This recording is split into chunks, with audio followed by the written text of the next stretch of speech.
Good evening dear students, कैसे हैं आप सब। होप आप लोग बहुत बहुत बहुत अच्छे होंगे और बहुत अच्छे से अपने एग्जाम की तैयारी कर रहे होंगे। जैसा कि हम अपना केस स्टडी सेगमेंट देख रहे हैं, अब केस स्टडी सेगमेंट में मैं आपको ये नहीं बताऊंगा कि ये कौन से चैप्टर की केस स्टडी है। अपन को आइडेंटिफाई करना सीखना है, आपको आइडेंटिफाई करना सीखना है कि ये कौन सी केस स्टडी है। तो पहली केस स्टडी से स्टार्ट करेंगे, क्योंकि इतना टाइम नहीं है कि हम आपसे बात करें, तो अपन सीधे क्वेश्चन पे आते हैं।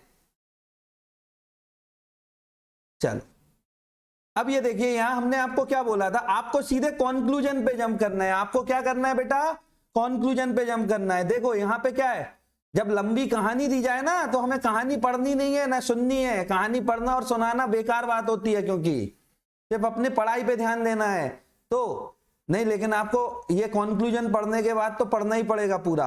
तो ये देखिए, identify the type of source of recruitment used by the export house to fill up post of supervisor. Give any two advantage of using this source. बेटा ये क्या आ गया यहाँ पे, source of recruitment. Source of recruitment मतलब recruitment कौन से chapter में आता था, स्टाफिंग में। मतलब कौन से चैप्टर की केस स्टडी है, स्टाफिंग में, स्टाफिंग चैप्टर की केस स्टडी है।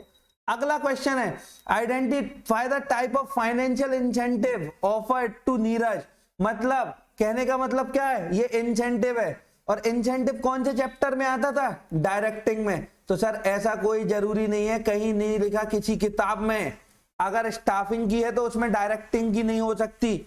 मतलब ये जॉइंट केस स्टडी है। और पता कैसे चलेगा, जब आप क्वेश्चन को पढ़ोगे। और मैंने पहले भी कहा है कि अपन को कंक्लूजन पे पहले जंप करना है, उसके बाद अब हम स्टोरी पढ़ेंगे। तो देखिए स्टोरी है, Neeraj has been working as a sewing machine operator. Machine operator की तरह वो काम करता था एक्सपोर्ट हाउस में पास्ट 10 ईयर्स। उसका काम था कि गारमेंट्स को अटैच करना, हुक वगैरह, ये सारे काम उसका था, कि सारे जो क्लोथिंग की रिक्वायरमेंट है वो सब उसे देखनी थी। उसके काम को देखते हुए जो वहां के प्रोडक्शन मैनेजर थे, उन्होंने नाम सुझाया नीरज का सुपरवाइजर को, सुपरवाइजर की पोस्ट के लिए। सॉरी, क्यों, क्योंकि 1 महीने के बाद वो पोस्ट वैकेंट होने वाली थी। इसके अलावा उसको सैलरी में भी हाइक मिला, साथ में उसको कुछ एडिशनल वैल्यू भी मिली। तो अब ये कह रहे हैं, ये पूरी केस स्टडी पढ़ने के बाद हमें क्या कंक्लूजन पे जंप करना है कि नीरज का कौन सा सोर्स ऑफ रिक्रूटमेंट हुआ है। तो बेटा सीधी सी बात है, नीरज कहां का मेंबर था, ऑर्गेनाइजेशन का मेंबर था ना, ऑर्गेनाइजेशन का मेंबर। तो ये कौन सा रिक्रूटमेंट था बेटा, इंटरनल रिक्रूटमेंट।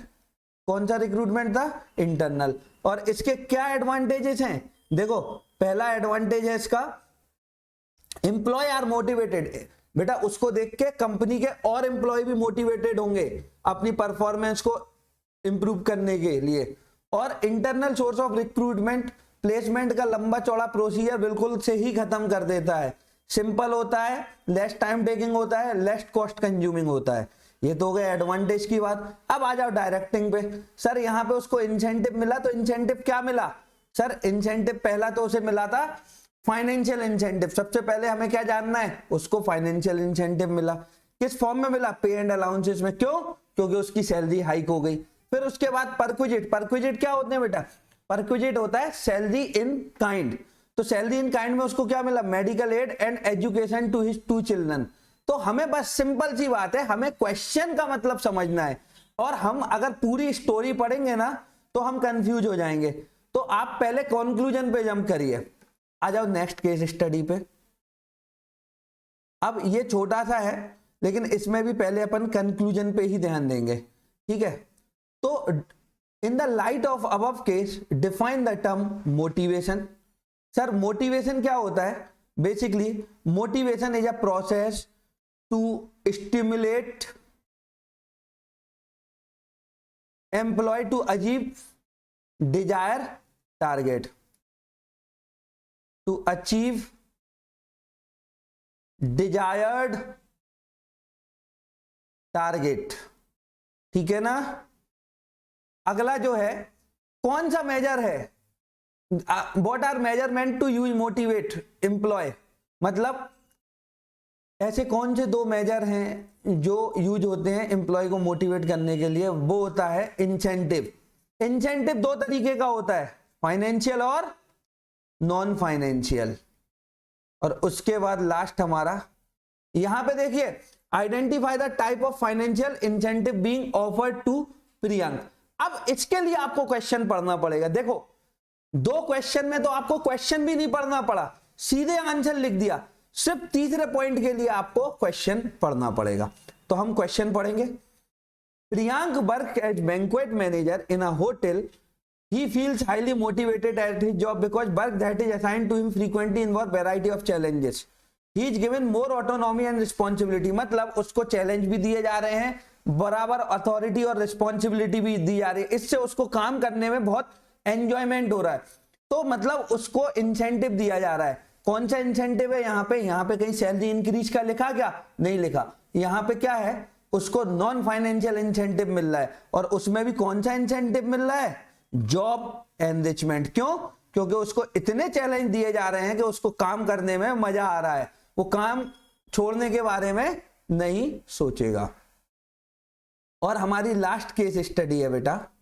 अब देखो यहां पे देखेंगे हम, फिर कंक्लूजन पे आ जाइए। Identify any two communication barrier because of which Bimcast enterprise was not able to achieve it target. देखो सीधी सी बात है, स्टाफिंग की डायरेक्टिंग की केस स्टडी है और यहाँ कम्युनिकेशन बैरियर के बारे में लिखना है। लेकिन हम सीधा नहीं लिख सकते। अब हमें बस इतना पता चल गया कि हम कम्युनिकेशन बैरियर लिखेंगे, लेकिन क्या लिखेंगे ये हमें क्वेश्चन देख के पता चलेगा। फिर स्टेट वन और मोर वेरिएबल ईच ऑफ द, मतलब दो कम्युनिकेशन बैरियर जो हम आइडेंटिफाई कर रहे हैं उसका एक एक का टाइप बताना है हमें, उसका एक का टाइप बताना है हमको। ठीक है, उसका एक का टाइप बताना है हमें। तो अब ये देखिए, तो बेटा अगली जो हमारी केस स्टडी है वो बड़ी इंपॉर्टेंट केस स्टडी है और एक्सपेक्टेड भी है एग्जाम में, कम्युनिकेशन बैरियर। तो ये हमें क्वेश्चन देख के ही पता चलेगा कि ये कौन सा टाइप ऑफ कम्युनिकेशन बैरियर है। तो पहले हम केस स्टडी पढ़ लेंगे। Naval found that mister Sovendu was is the owner of Bigmass enterprises carrying on business of manufacturing various kind of biscuits. There was a lot of discontentment in organization and target was not being met. He asked his son. देखो सीधी सी बात है, organisation ठीक से काम कर नहीं रही थी, एम्प्लॉय टारगेट मैनेज कर नहीं पा रहे थे। तो उसने अपने बेटे को बोला कि आप ना इसकी तह तक जाइए और पता लगाइए ऐसा हो क्यों रहा है। Naval found that all decision making of enterprise were in hand of his father. मतलब अगर कोई प्रोडक्शन मैनेजर भी है तो उसको प्रोडक्शन का डिसीजन फादर से पूछ के लेना है। तो his father didn't believe in employ, मतलब वो अपने एम्प्लॉयज को कुछ समझते ही नहीं थे उसके फादर। इससे क्या हुआ, उन लोगों के बीच में एक बैरियर आ गया और वो दोनों एक दूसरे का मैसेज समझ नहीं पाए। तो employ were not happy and target were not met. तो यहां हमें क्या आइडेंटिफाई करना है? Types of barrier. हमें क्या आइडेंटिफाई करना है? Any two communication barrier. तो यहां पे बेटा देखो, जो कम्युनिकेशन बैरियर तो बहुत सारे थे, यहां पे जो हमें लग रहा है जो हो सकता है वो पहला है ऑर्गेनाइजेशनल बैरियर,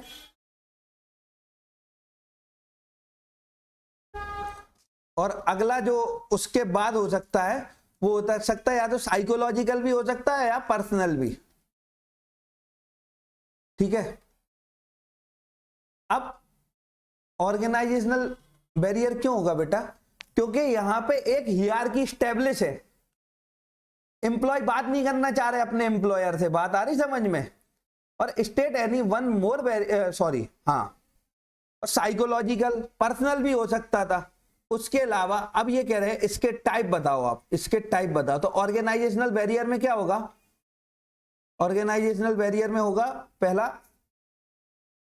स्टेटस। देखो बेटा मालिक है, मालिक अगर अपने एम्प्लॉय को अच्छे से ट्रीट नहीं करेगा तो एक स्टेटस का बैरियर आ जाएगा। और इसमें क्या होगा? साइकोलॉजिकल डिस्टेंस बढ़ेगा। और साइकोलॉजिकल बैरियर क्या होता है? कई बार हम जो बोलते हैं उसका गलत मतलब निकाला जाता है। तो साइकोलॉजिकल बैरियर का दूसरा टाइप है प्री मैच्योर इवैल्यूएशन। तो sometime people tend to evaluate meaning of message even before the sender complete his message on basis of their own judgement and experience. तो हमें बस ये समझ में आना चाहिए कि क्वेश्चन की रिक्वायरमेंट क्या है। यहाँ आपको कम्युनिकेशन बैरियर लिखना था और एक एक, लेकिन ऐसा नहीं है कि कम्युनिकेशन बैरियर पूछा तो आप कोई सा भी लिख दोगे, आप क्वेश्चन पहले रीड करोगे। लेकिन मैं कंक्लूजन पे जंप करने का क्यों कह रहा हूं, इससे आपको आइडिया लग जाता है कि आपको पढ़ना क्या है, आपको करना क्या है, कौन से चैप्टर की केस स्टडी है। तो ये हो गया हमारा डायरेक्टिंग का। 1-2 घंटे बाद अपन प्लानिंग की केस स्टडी में मिलेंगे। तब तक अपना ध्यान रखें। All the best, take care, god bless you.